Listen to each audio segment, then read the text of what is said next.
Hello, welcome back to Risk of Rain. I'm feeling a chill episode. So I think one of the achievements we still have to get is to sear and sear and flame. I think 20 sand crabs. So that's the only thing we gotta work on.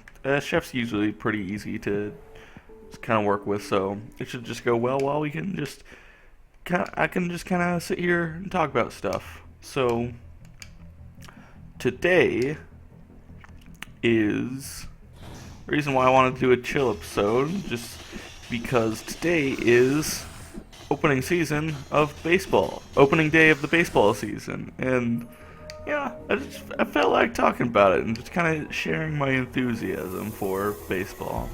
I think I mentioned in one of the previous chill episodes that I started playing cricket, so I don't know if it should be really too surprising that if I like cricket, I like baseball as well. They're they're very similar in vein. So, yeah. Um, I for a very long time, I really did think of baseball as my favorite, well, at least American sport, like of the ones popular in the United States. I was always a fan of baseball more so than like basketball or football or whatever. I don't really know why. I don't know. Maybe it's just the one I kind of picked up on earliest.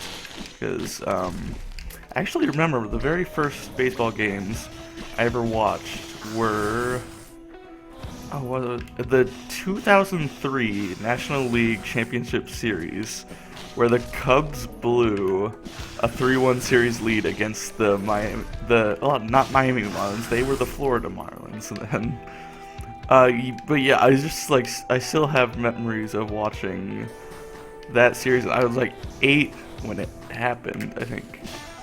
Yeah, I was 8 years old when I remember that. I still remember that as like my first real memories of watching baseball, and I feel like I was just kind of hooked ever since. Although, the thing was, basically, since I was 8, I've lived in Kansas. So, my home team is basically, for as long as I've known baseball, my home team has been the Kansas City Royals. They've done very well recently, going to 2 straight World Series and winning the most recent World Series, but basically for the 20 years before then, they were basically the laughing stock of baseball. So it was kind of hard to be a hardcore baseball fan in a city where your baseball team is the joke of the whole league. And it's like, it's like, just gotta face the truth. That's what it was. Like, no one really took the Royals seriously before, like, basically 2 years ago, when they suddenly stopped sucking, just to put it very bluntly. But yeah, so I've always liked baseball. Kansas City Royals, my home team. I'm hoping they continue their success. I'm very optimistic about at least the next couple of years, and I think even past that, like our general manager Dayton Moore, like he's very much to credit for their recent run of success. He's like completely turned around. I don't know what term I'm really looking for. Turn around the whole organization, like got them back to their winning ways. Because like, like back in the 80s and 70s, like when and then they just joined the league, they were like a consistently good team. And then just like after 1994, I think that was the year George Brett retired, actually, who is like very well known as one of the greatest Royals players ever. That's when I think that was the year he retired, and basically like ever since then, like basically from then until 2013, the Royals have just been infamously terrible. And I think and suddenly not being anymore is very much the credit to the general manager Dayton Moore. So very big thanks to him for finally giving me a good reason to be excited for my home team there. But yeah, like after I finally have a good reason to be excited about my home team, I've been paying attention to it a lot more, and I just my love for it has just been greater the longer their success continues, and like to the point where I actually start paying attention to like what teams are doing in the off season, like what moves they're making to try to change their teams around, like get or just make whatever changes they need to try to make themselves World Series contenders now. So, and it's been fun, kind of like just getting into that now that I have more of a reason to be excited about what's going on there. Where was I planning to go with this?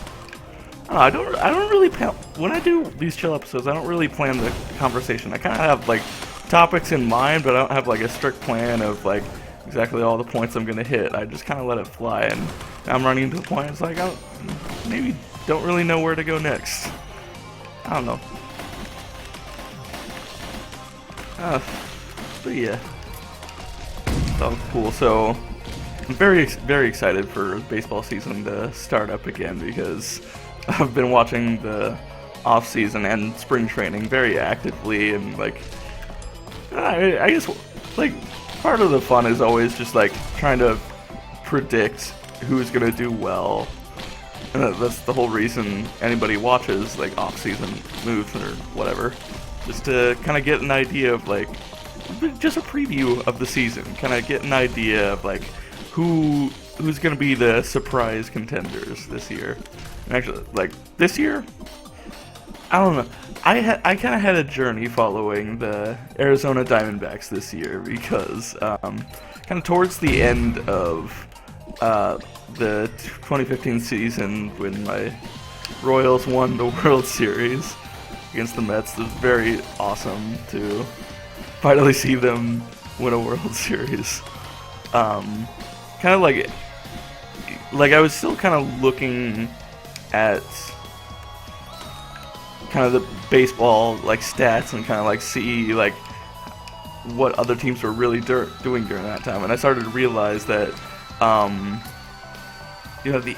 the Arizona Diamondbacks actually had like one of the best offenses in baseball for that entire season, and they went so under the radar because they never had a realistic chance to go for a playoff spot, so like it kind of got looked over for the whole season. Like I started looking at the stats and noticing, hey, the Diamondbacks were actually pretty good. And I was actually thinking like kind of like as the off season was starting up, you know, like man, if the Diamondbacks just went and got better pitching, which was like their problem. They had the offense and defense, frankly, all there. They just needed better pitching.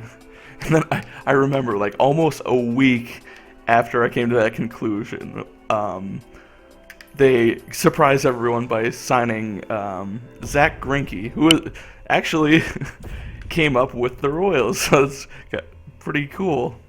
And then, you know, like, I'm still a pretty big fan of Zach Greinke.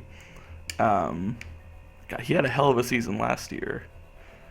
And it's just kind of like, you know, like part of me wishes that he was still there with the Royals when they're on this success run. Part of me always wonders like if he had, I don't know, if seeing that success, like part of him wishes like he was still with the Royals. But I think like after I had those initial thoughts, I kind of learned that actually trading Zach Greinke, I think it was to the Brewers when they actually traded him.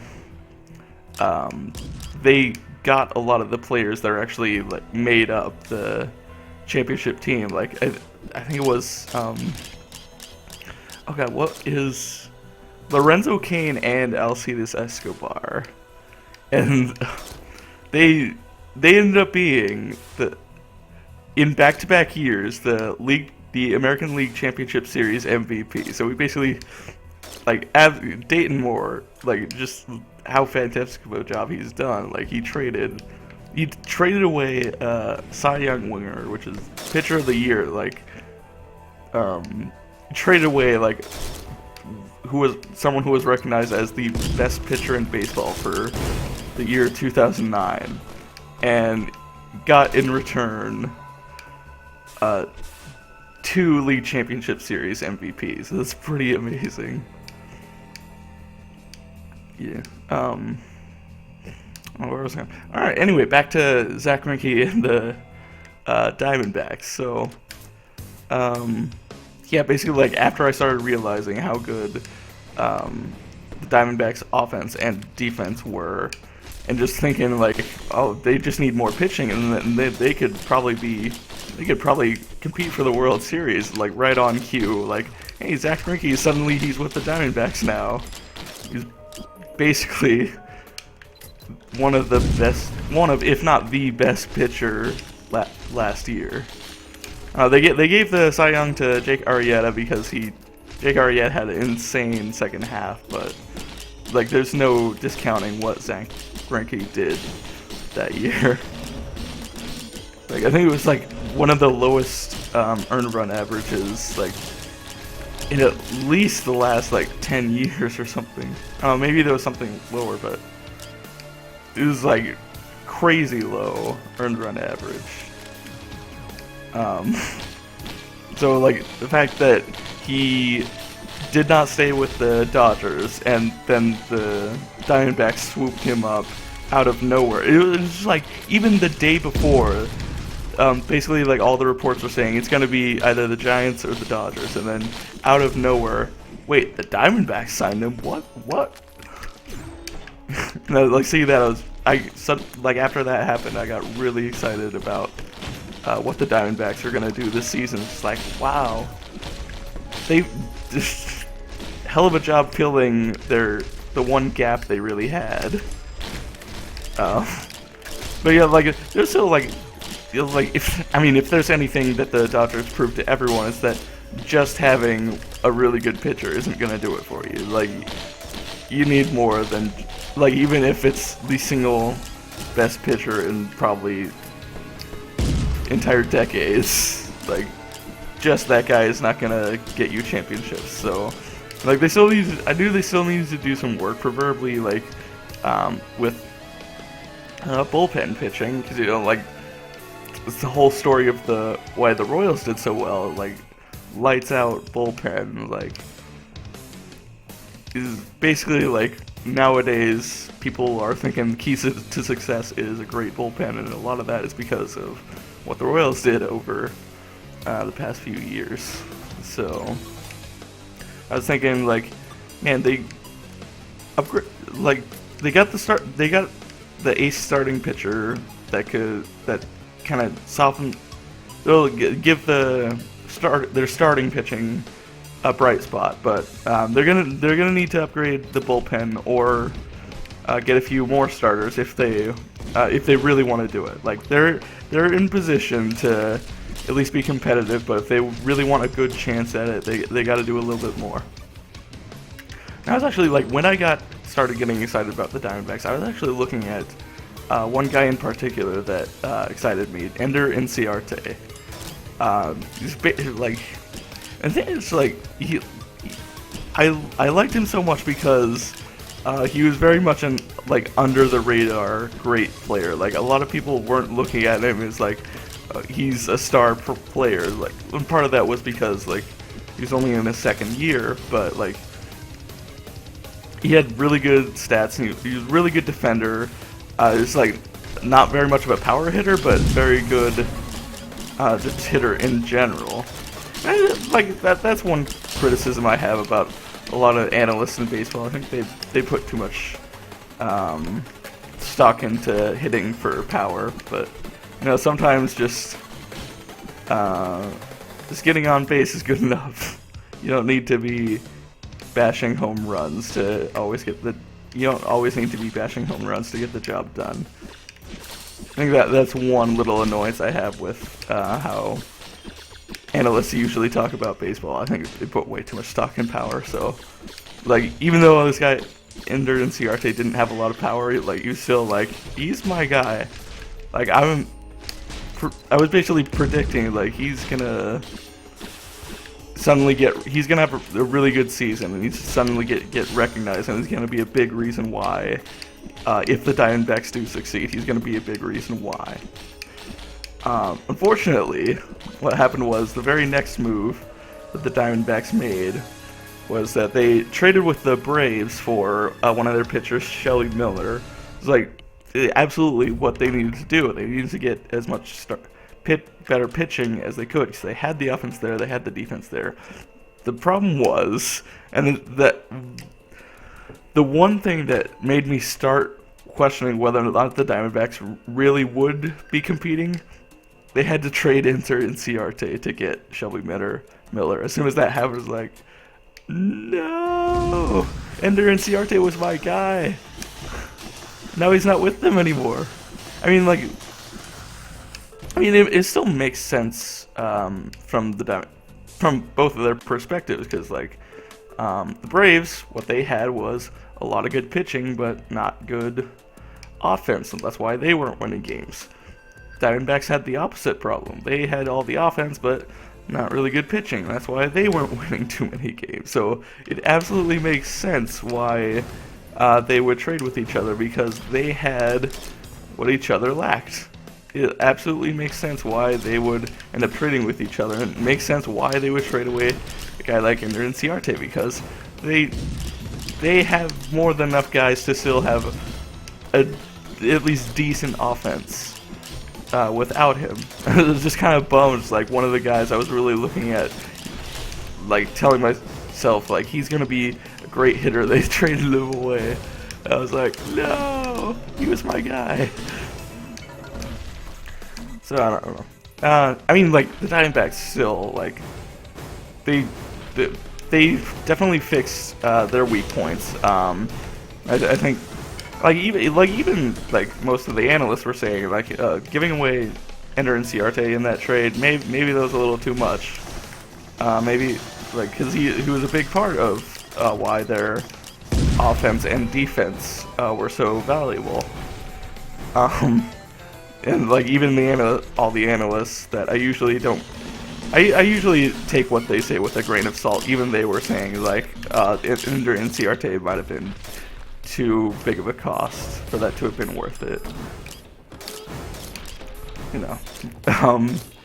Yeah, but I mean, all things considered, they're still in good position to do well.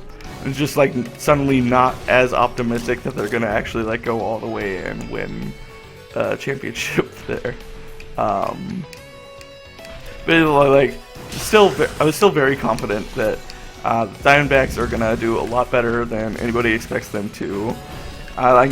People were, well, a lot of people are saying that maybe they won't compete this year, but in the next few years they'll be a really good team. I'm doubtful of that. I think, I thought that they were gonna do it this year, if not all the way to the World Series. They were at least gonna surprise everyone with how well they would do. Unfortunately, then, on one of the last days of spring trainings, and actually in a game against the Royals in spring training, one of their other guys who's a big part of their great defense and the great offense, AJ Pollock, broke his arm. Is out for a large part of the season, if not the entire season. When that happened, suddenly, I'm not so optimistic anymore. It's traded away Ender Inciarte, they just lost AJ Pollock for possibly the entire season. Even though they still have great guys like Paul Goldschmidt, they still got the upgraded pitching that they needed, but with Ender Inciarte and AJ Pollock gone, you wonder if they took too many hits to their offense, and even the upgraded pitching is not going to do it for them anymore. So, I was getting excited about the Diamondbacks, but I think what they lost in trades and then just to freak accident injuries Um, I'm much more dubious about how well they're gonna do. Like certainly like that an injury like that is only gonna affect them for this year. Suddenly, I'm much more inclined to agree that they probably won't do well this year, but in the years coming, they're gonna do really well. It's not for the same reasons everyone else was saying. Everyone else was saying just like that they're gonna need a little more help from the like minor league system as they come up. Like I'm thinking, no, I'm mostly just not very optimistic because they lost AJ Pollock for an entire season. I think if that hadn't happened, I still would be going with them as the team that was going to surprise everyone. I don't know. So yeah, I'm very excited for baseball season to start back up again. I've been like following the offseason moves, seeing like who's gonna do well, who's maybe not quite ready, who's gonna surprise people, and who's like even if they don't like get a playoff spot, who's gonna surprise everyone with how well they do, and who's gonna disappoint? Who's like making all these big moves, making the analysts say, "Oh, this is gonna be a really good team," but I'm not convinced. So, Red Sox. Oh, who said that? Oh, the Reds. Like in the past few years, the Red Sox have had very busy off seasons, just buying up a bunch of the really big free agents, but of course, very infamously last season, that flopped horribly.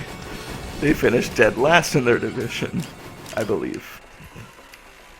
This season, they did the exact same thing. They bought up a bunch of free agents and got some people in trades. They had a very active offseason, and all the analysts are saying Red Sox are going to do it. Like, I'm much more dubious because that's what they said last year, and it was dead wrong.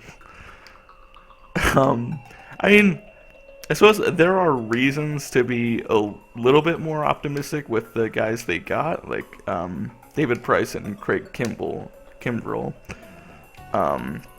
There's much more of a reason to think that they'll be as good as the Red Sox apparently thought they would be, whereas like Hanley Ramirez and Pablo Sandoval were infamously disasters for them last season.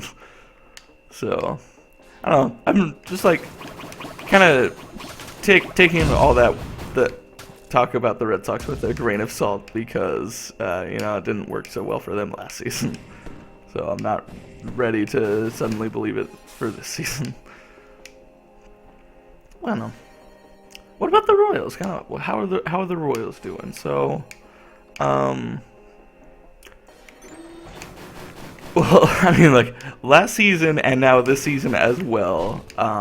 The preseason projections were saying Royals are gonna do terribly. They're not even gonna have a winning season. They said that before the season started last season, and then they were best team in the American League. Like, yeah, they fucked that one up.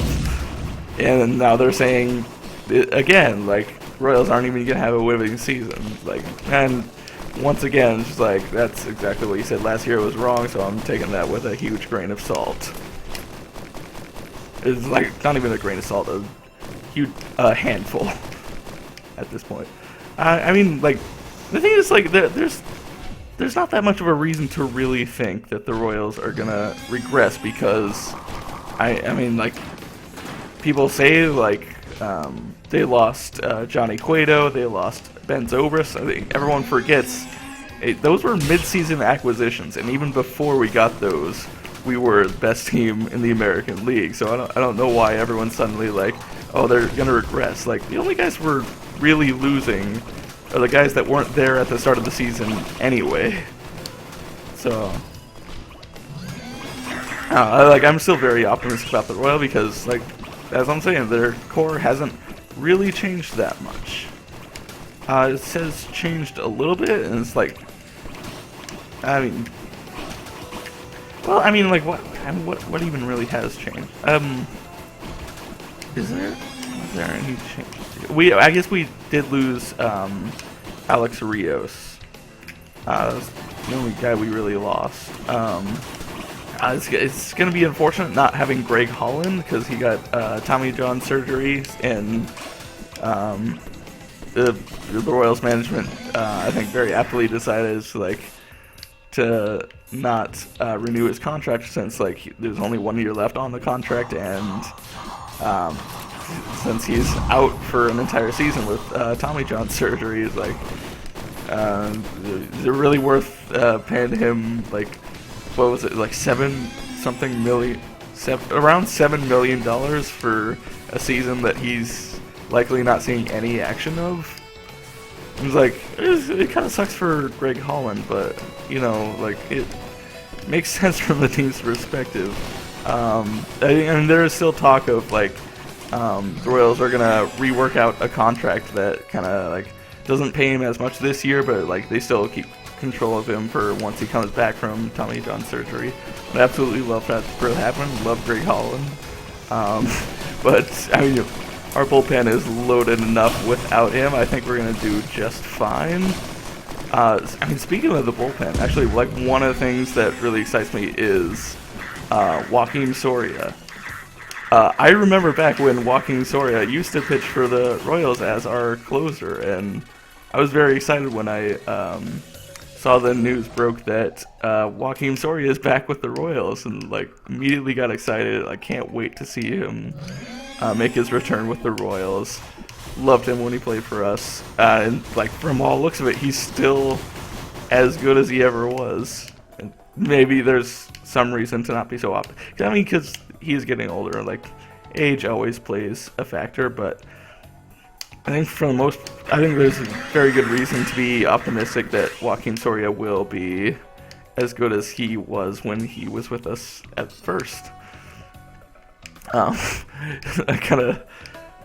gonna have to forgive him for going to the Tigers for those couple of years, because Royals and Tigers, that's kind of the Detroit Tigers, probably the Royals' biggest rivalry in recent years, just because the Detroit Tigers were basically, up until last year, the Detroit Tigers always kicked our asses.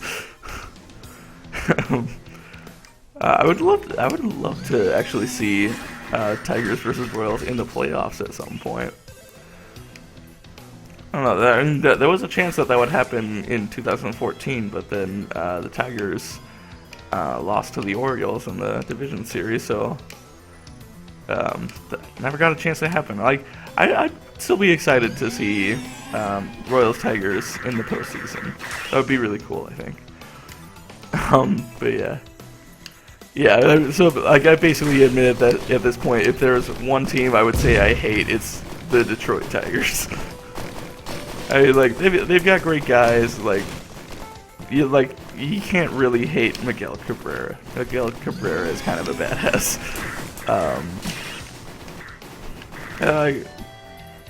But at the same time, it's just if I had to pick one team I don't like. Well, actually, I don't know. After 2014, the San Francisco Giants might have taken that title of the team I hate. I don't know.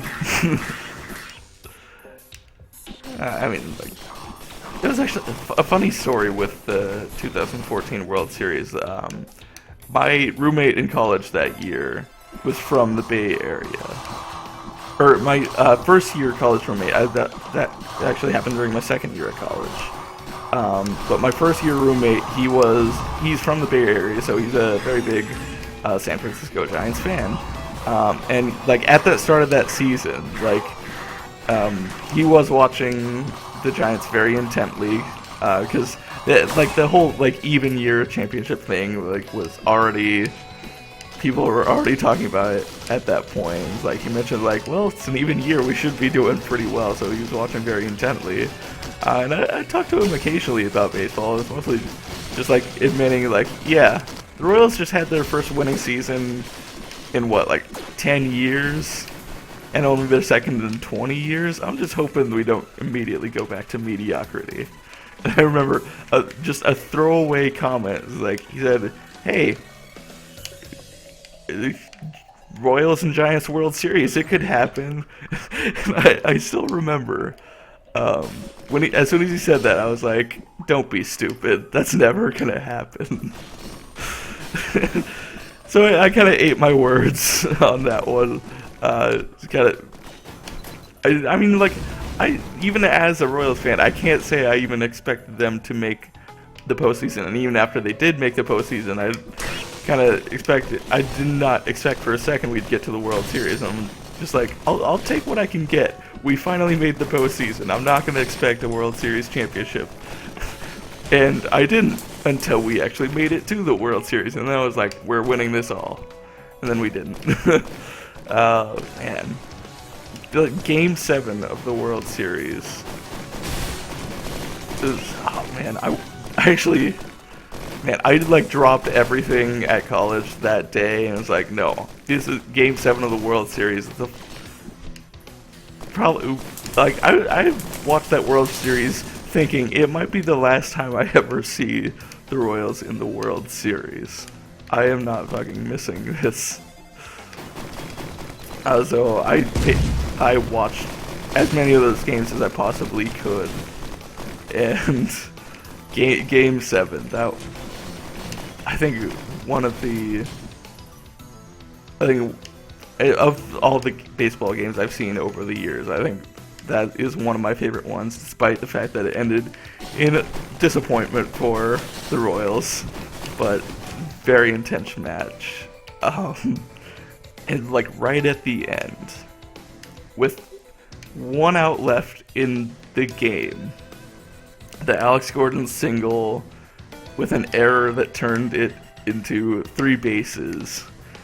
And oh man, that single at bat with Salvador Perez up to the plate, the tying run of the World Series is on third with 2 outs in the bottom of the 9th. That was, like, you can't get a much more important at bat than that. Like, even that single at bat was so intense. It didn't end well for us, but still, it was like that game. I mean, there's a lot of, like, the Royals in the postseason, they just know how to make an exciting game, because the wild card game, the very first postseason game they played that season, instant classic. Like, there's no denying that. Like, that will instantly be remembered. That, like, as soon as that happens, like, instantly remember one of the most exciting baseball games in history. The first, I think they said, the first time ever that a team facing elimination in the postseason came back from 4 runs down in the 8th inning or later. And then they did it again the next year against the Astros in the division series. Like, the Royals just know how to work their magic in the postseason. I don't know what it is. Like, they just have it then. I don't know. I've made a point to watch as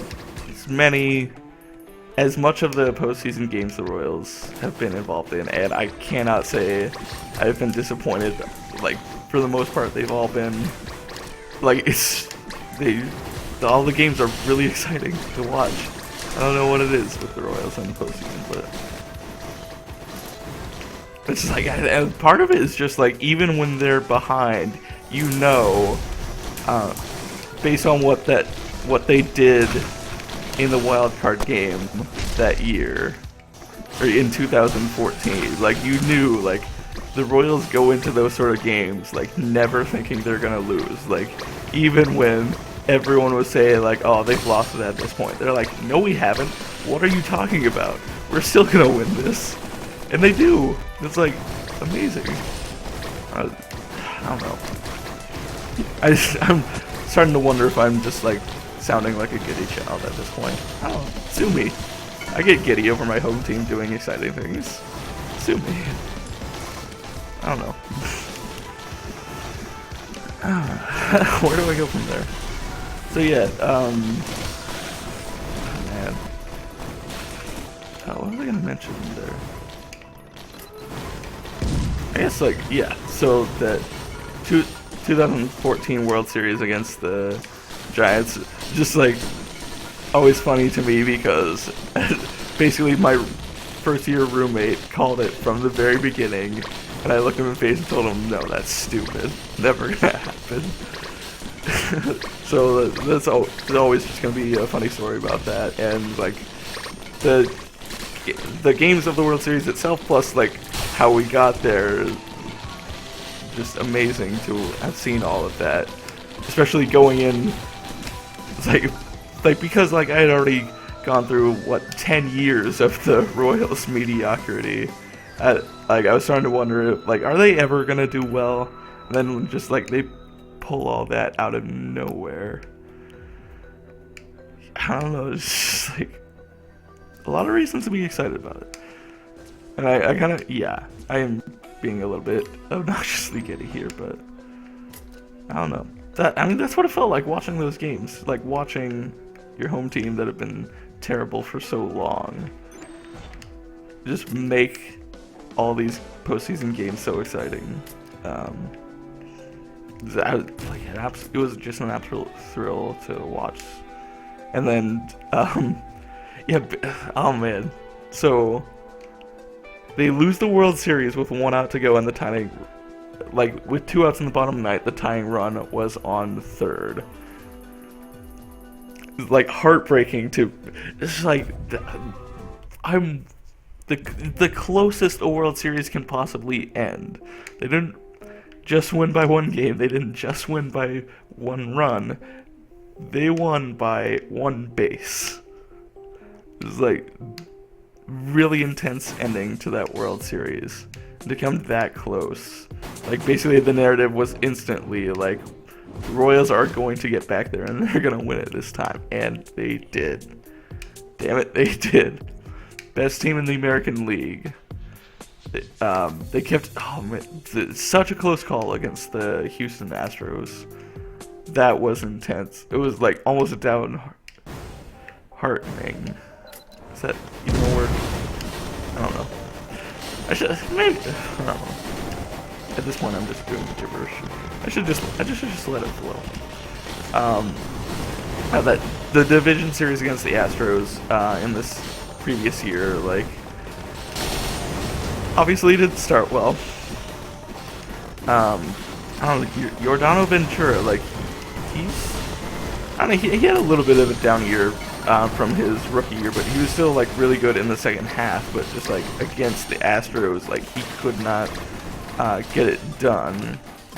We lost the first game. It was like, okay, that's a little disheartening. I mean, it was mostly disheartening because you knew they were gonna have to face Dallas Keuchel in Game 3, and you knew like all likelihood is the Astros are winning that game because Dallas Keuchel is an insanely good pitcher.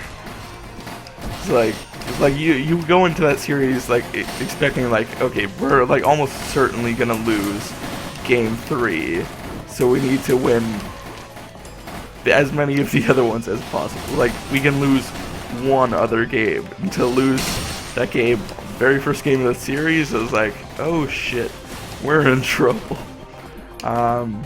We almost lost Game 2 as well, because Johnny Cueto, like, Johnny Cueto had his moments with the Royals, but the harsh truth is, it was mostly pretty disappointing with Johnny Cueto. He did give us Game 5 against the Astros, which was an amazing game. Closest thing to a perfect game I have ever seen live. And he had Game 2 in the World Series against the Mets, but like there were a lot of games, including Game 2 against the Astros, and especially Game 3 against the Blue Jays, where he's just not on form. And it's just like a little bit disappointing out of Johnny Cueto, because like we got him to be the clutch factor in postseason, and then he ended up not being very clutch. Um, but yeah, like game 2 started. Johnny Cueto isn't totally on it. Like he did okay. He did just well enough. The fact that he didn't start too well, like it's like you get a sinking feeling in your gut. It's like, oh no. We already lost game 1. We're almost certainly gonna lose game 3 against Dallas Keuchel. We cannot lose this game. Yeah, the Royals hung in there as they always do.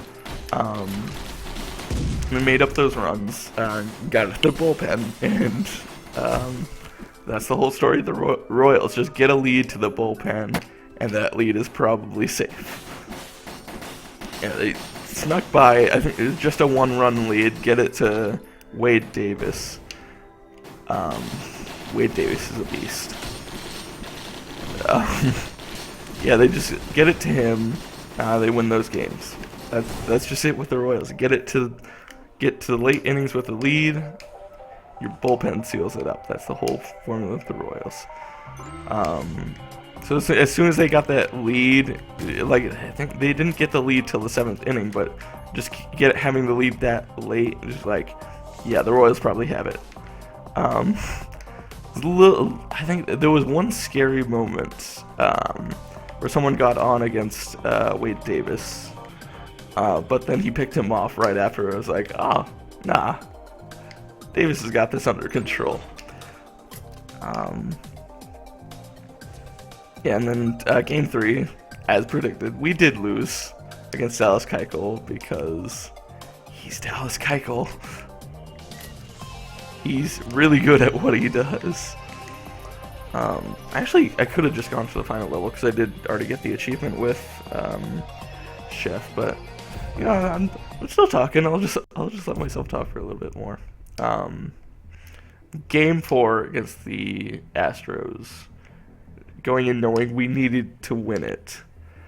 I was actually, like, during the first half of the game, I was still in one of my classes because it was like an afternoon game, and I go to college in California, so I'm 2 hours behind when it would usually air. So like it was still like middle of the day. I was still in classes while the first half was happening.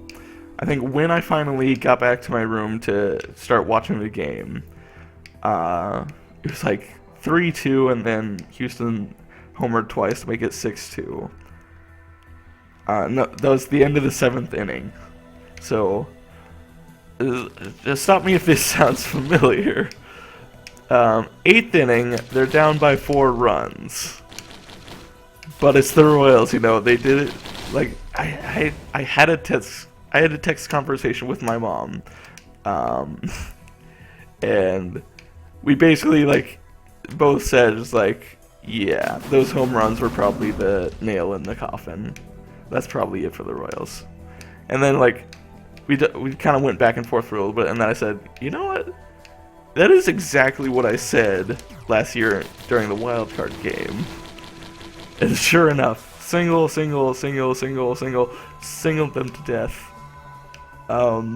They made up those runs, and they did it again.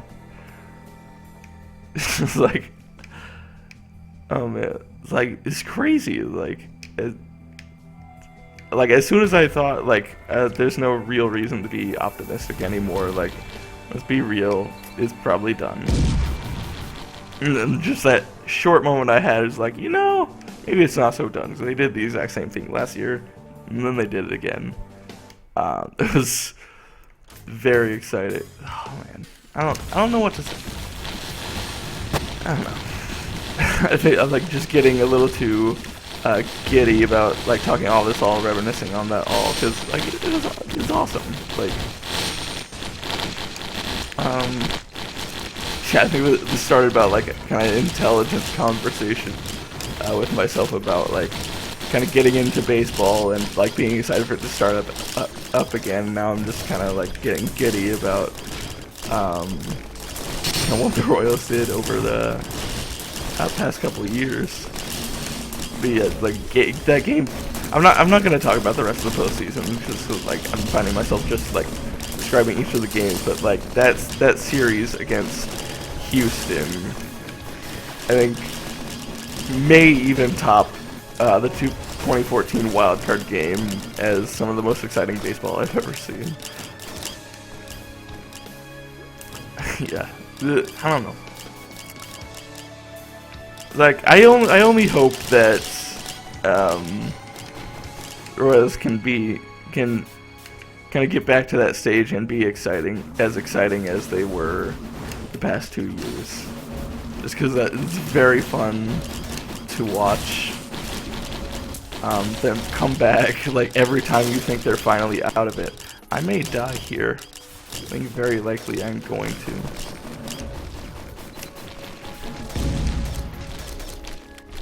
Oh man. This could be bad. I don't know, I'm barely escaping that blighted guy. Yeah, I'm finding myself zoning back into the game now. Yeah, I guess I'm done with talking about baseball. Yeah, today is opening day of the season. The Royals are playing today. They're playing against the Mets, actually, who they beat in this year's World Series. And like, just the novelty of that is pretty amazing. Just because, like, for a long time, like, the National League and the American League didn't play each other very often. Like, they used to be like only ever in the World Series, and like, sort of like I think in the 90s or something they changed it to like there's like a week or so out of every season that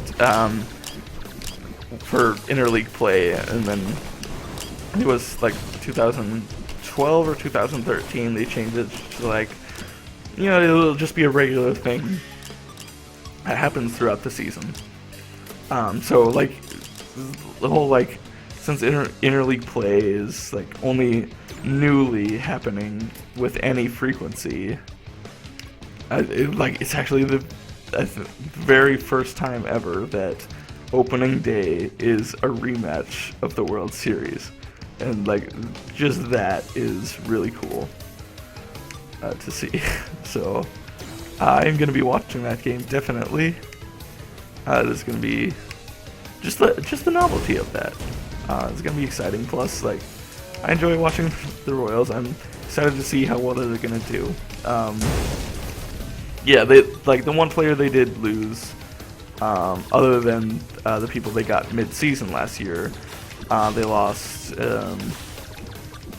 Alex Rios was like the only guy they really lost that wasn't a mid-season acquisition, and we've got Paulo Orlando. Rookie season last year, he did perfectly fine. Not like rookie of the year material, but he did perfectly fine for his rookie season. Can't wait to see how well he's going to do. And Jarrod Dyson, he's been with us for a while.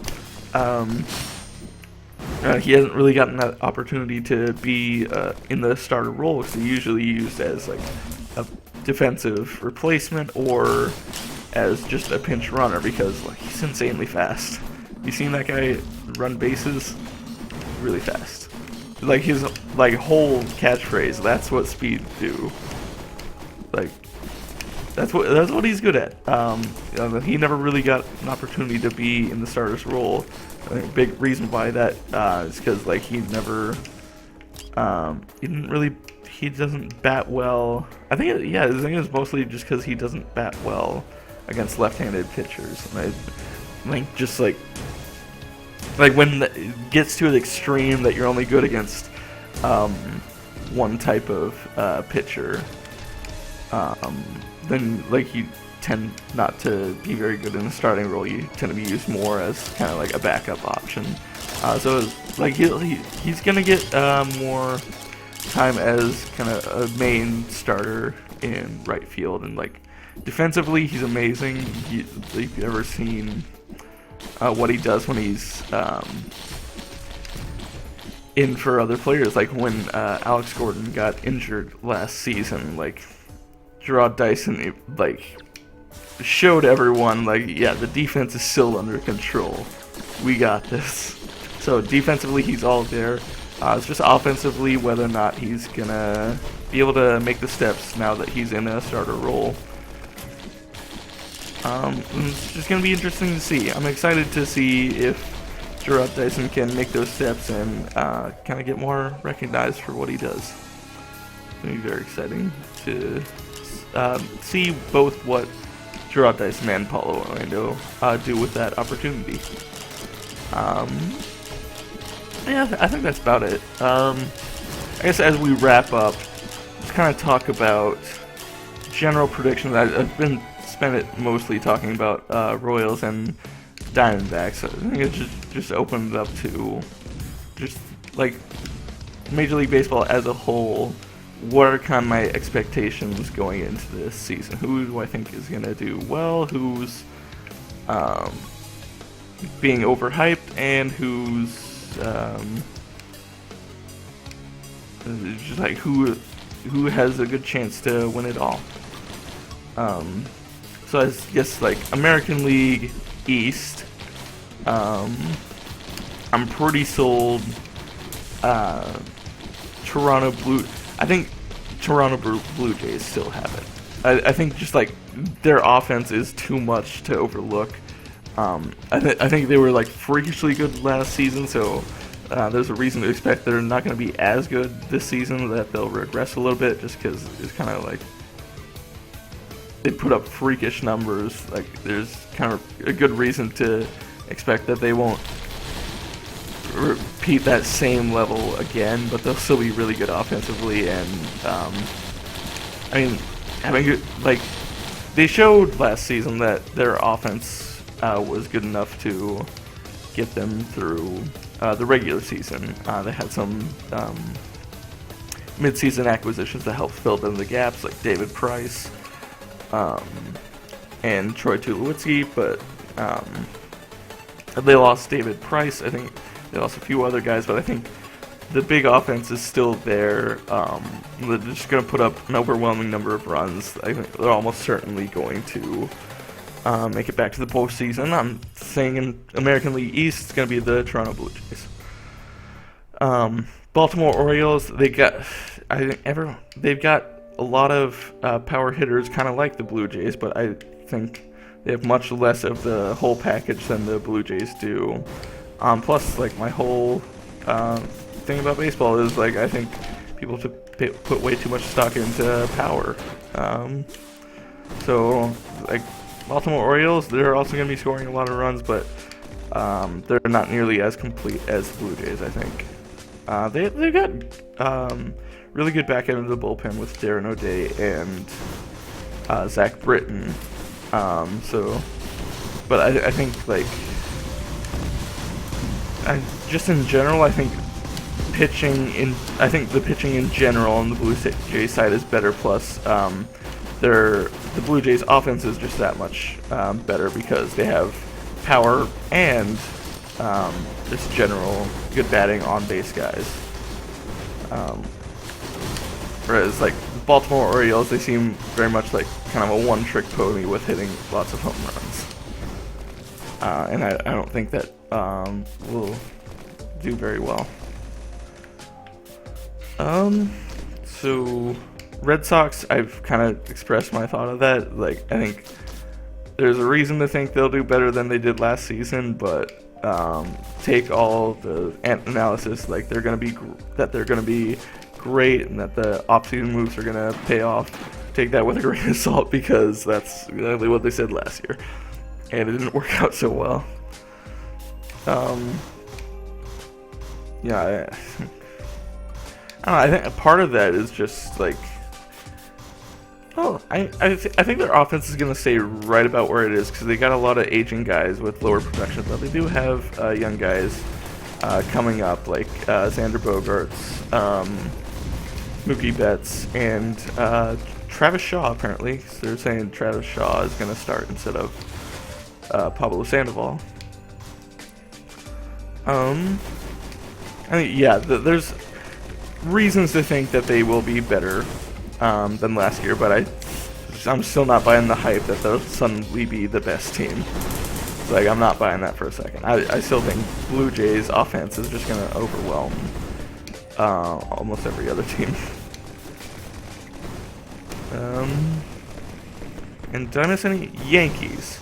I think, like, everyone's saying the Yankees are kind of playing it a little bit slower because they know 2017 is going to be a huge offseason because there's going to be tons of just huge free agents in that class, and they're kind of like stocking up to just get as much from that class as they possibly can.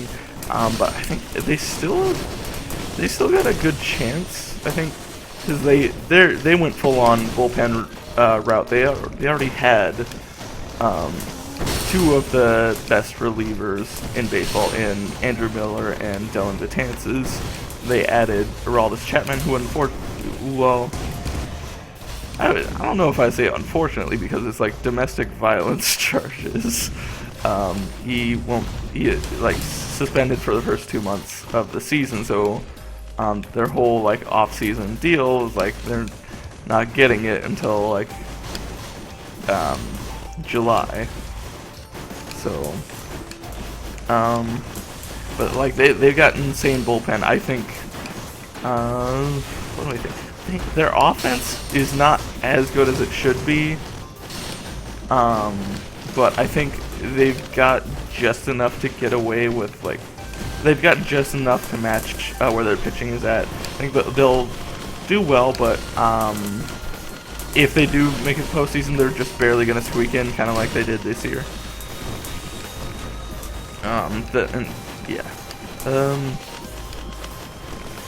So I'm missing one other team there. The Tampa Bay Rays. I think they've got a lot of progress to make. They've got Chris Archer, great guy.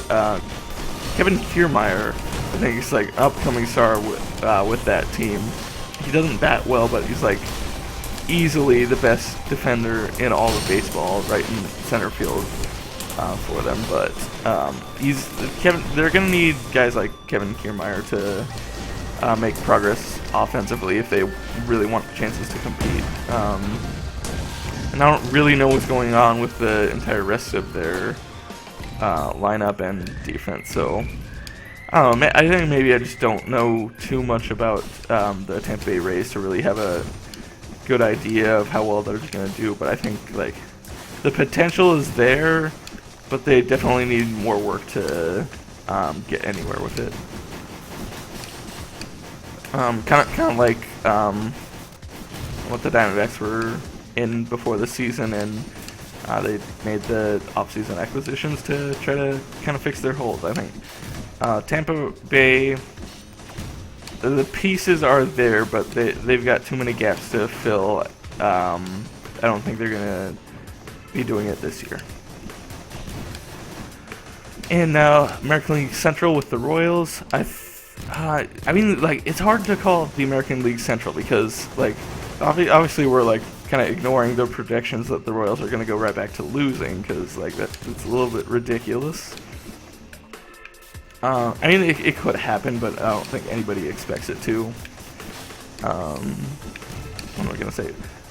So Royals still going to do well. It's going to be a competitive division, I think. So, not totally sold they're going to win the division, but they're going to do well enough to, at the very least, get a wild card spot if they don't win it.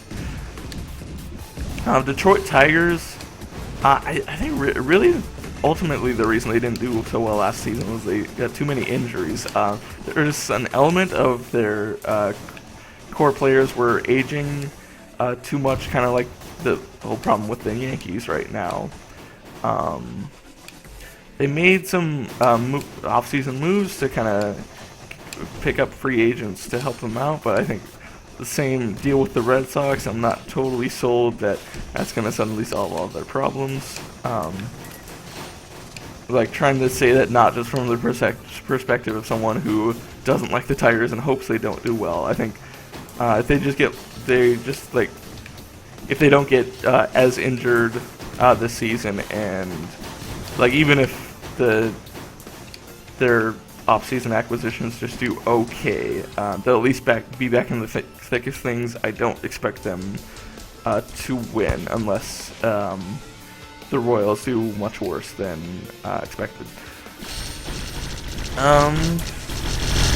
Cleveland Indians are an intriguing bunch. They've got a lot of good pitching. At least starting pitching. I don't know how good their bullpen's doing. Wow. It's getting crazy. I'm gonna turn off the average numbers there.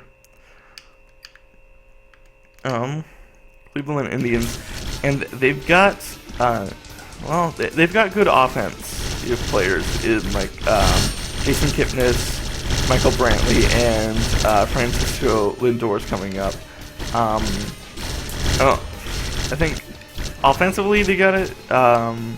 Pitching wise, they've got the tools. I think just like they've got it all there to do pretty well. But like there's nothing that stands out as amazing. I think it's gonna depend on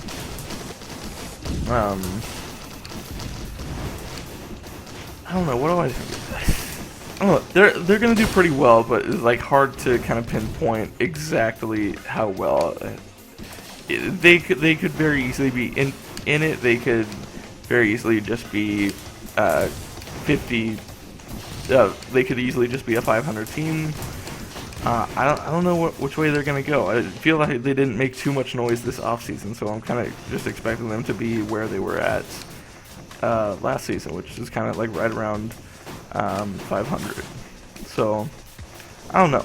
It's close enough that they could be a threat, but I haven't seen too much to really give me a reason to think they're gonna suddenly be winning it.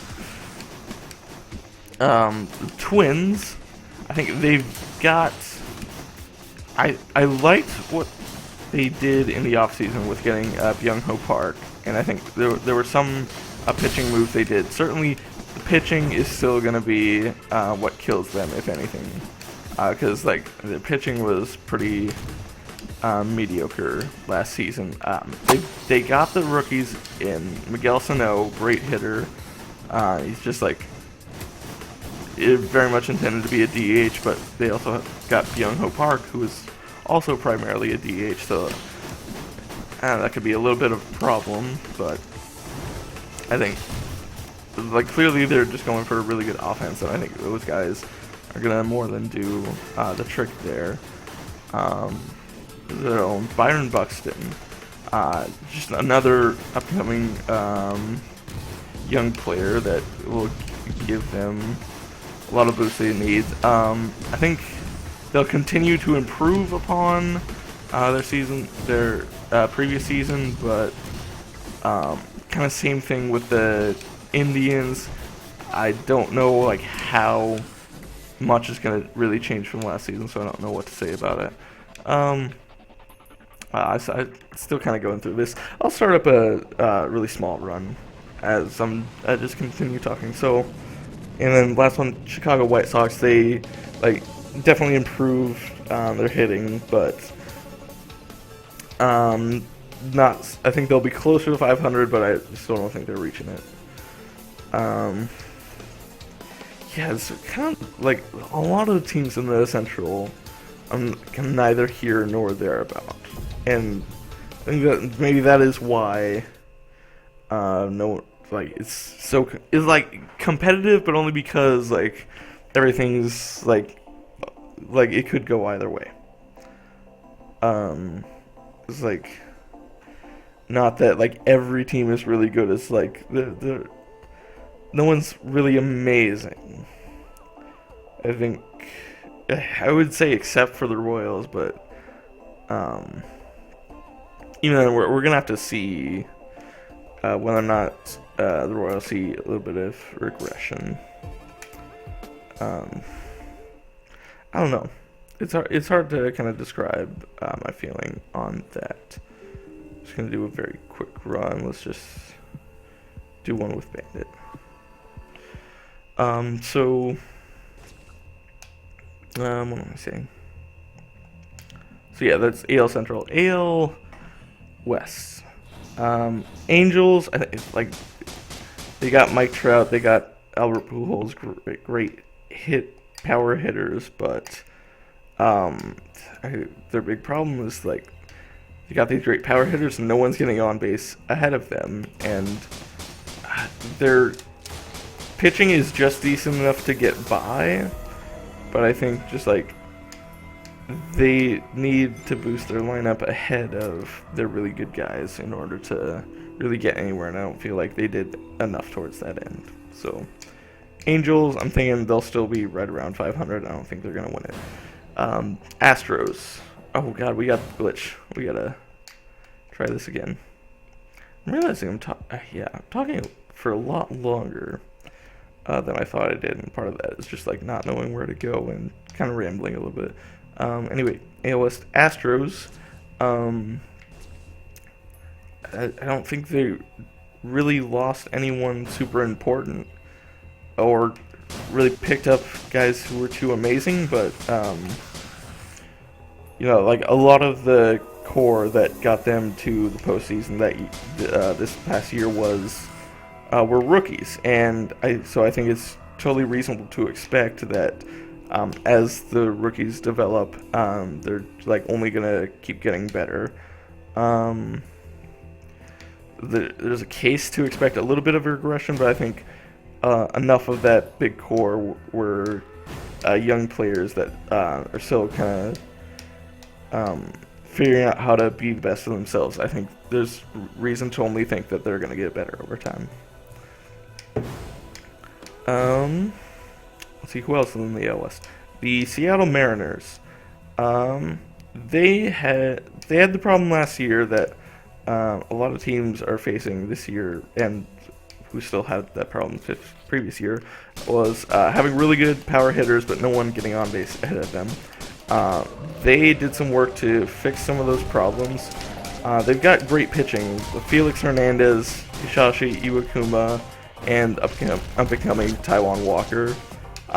Pitching, they're in a great spot, or at least starting bullpen. Once again, like, don't really know how well, and like if nothing's like jumping out at me, like I think it's fairly safe to assume it's not going to be that good. So I think they've improved. They got more of the on-base guys. Norichi Aoki. He was with the Royals in 2014. I always hope he does good things. I think just seeing how well he did his thing when he was with the Royals, I think there's reason to think as an on-base guy, he will help kind of fix the big problem that the Seattle Mariners are having. So I think Seattle Mariners improve, probably not just hitting the ceiling yet. So that's my thought about the Mariners. We already died. Who else is in? Oakland A's. They've got Sonny Gray, and that's about it. There's not a lot to be optimistic about with the Oakland Athletics, so that's all I'll say about that. I'm forgetting one other team. What am I forgetting? See, Mariners, Angels, Astros. Oh, the Texas Rangers. I don't know so much about what's going on with the Rangers, so I don't know. I really don't know about the Texas Rangers. So yeah, I feel like I didn't really see anything too big that the Rangers really did to kind of boost their case a little bit. They still got Cole Hamels for another. It was the Rangers who picked up Cole Hamels, right? Yeah, they still got Cole Hamels for another year. I think they did lose. No, they lost Giovanni Gallardo. They're actually getting Yu Darvish back from injury, so I don't know. I feel like the pieces are there. They'll probably do about as well as they did this season. They didn't really shake things up too much, as far as no. So, all right. National League is much easier to go through because there's a lot of teams that are kind of tanking, and it's fairly obvious who's going to do well, who's not. National League East, it's Mets Nationals, obviously. I did think the Marlins had a chance to surprise people, but that was until Carter Capps had to get Tommy John surgery and out for the season. Like, they got one of the best relievers in baseball to really help out their bullpen that looked pretty ugly last year. Let's just say, I think what was it, Steve Cishek, or was it some other closer they had before Steve? I don't know. They had bullpen troubles absolutely hit them pretty hard. So losing Carter Capps, I'm kind of lost any reason I had to really be optimistic about it. Sorry, that was an alarm going off. And Phillies, I think definitely. Well, I think we saw Maikel Franco. I think is the guy who did pretty well in spring training. Like, he's a young guy that they got, but just him alone isn't gonna make the Phillies good again. So, Phillies, I think they're still gonna be pretty bad. Braves, I think everyone expects they'll be pretty bad. I think the Braves got enough out of the trades this offseason. I think they might surprise people with how well they do. They're certainly not going to be like a truly competitive team this year, but I think they'll surprise some people with how well they actually do. Compared to everyone thinks like, oh, tank mode, they're probably going to lose 100 games or something. I think the Braves will surprise people with how well they do. Not to say that they'll actually like be in any of the playoff races, but I think some people will be caught off guard by how well the Braves actually do this season. They lost almost all of what was their strong point in their dominant pitching, but they got a lot in return for it. Yeah, I think they'll surprise some people with how well they actually do. And Mets versus Nationals, I think I gotta go Mets. Their rotation is just kind of overwhelming. Bullpen, I think, with Jay Reese familiar, and like we've got pretty good setup guys behind Jay Reese. So, yeah, I'll take Mets over Nationals there. It's hard to, like, you can't really overlook how great Bryce Harper has done, but I mean, last season showed just that guy alone and Max Scherzer cannot carry the entire team. And I don't feel like I saw them do enough to really think that they are going to suddenly be beating the Mets. So I'm still taking Mets over Nationals. National League Central, I think it's Chicago Cubs to lose. I really do think, because they did for as well as they did this year. Like, they got the same deal as the Astros. For as well as they did this year, like, most of those guys were rookies. So like I think it's totally reasonable to expect that they're only going to get better. So I'm taking Cubs first. I'm going Pirates next, because I think they also didn't move too much, but they already did so well without moving anything really. So, like, I think they'll be just fine. They'll still be doing well. Cardinals, I think there's a reason to expect a little bit of regression. Like, they'll still be in it. They still got pieces there to be competitive, but I think they've lost the edge to the Cubs and Pirates, I'll say. And Brewers and Reds. Reds, like, totally emptied their system. All the good things they had going for them, they're basically all gone now. Todd Frazier, Aroldis Chapman, Johnny Cueto, basically, like, all the guys they had going for them, gone. So there's nothing really to count on for the Reds. I'll say Reds worst team in Major League Baseball. I'll make that prediction.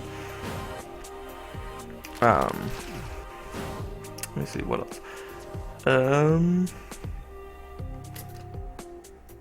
And Brewers, just like they got things there to at least be. I don't know. I think they just got a slight edge over the Reds. Is all I'll say about that. Then, like, nothing is really gonna make them the biggest competitors for those playoff races. And NL West, I was going to take the Diamondbacks until AJ Pollock broke his hand, so it's hard to say because like Giants made their offseason moves, but I think a lot of those signings they did are very risky. Like their big things, their big acquisitions were starting pitchers that had terrible years last year, Jeff Samardzija and Johnny Cueto, and even Madison Bumgarner, their ace, didn't have too great of a spring. So I think the writing's on the wall. I think the even year magic, it's not going to pull through. Certainly offensively and defensively, they're still in a good position, but I think their starting pitch is looking like way too much of a weakness. So I'm going to say no on the Giants. I think this will be winning season, but not in playoff race, I don't think. If they do get a playoff race, it'll be just barely. Dodgers, I think I'd have to go with the Dodgers. I think for what they lost in Zach Greinke, I think they've got enough starting pitching depth to kind of still be competitive. And it's just like basically until AJ Pollock got injured, I was going to take Diamondbacks over Dodgers, but I think I'll take Diamondbacks second. I think they will beat the Giants. I'll take Dodgers, Diamondbacks, Giants. And then Rockies and Padres, they'll both do pretty bad. I think maybe a reason to take, I don't know. There's not a lot of good guys to point to really decide what on that. I guess the Rockies have Nolan Arenado, who's great, and DJ LeMahieu, who's pretty good. I don't know. I'll take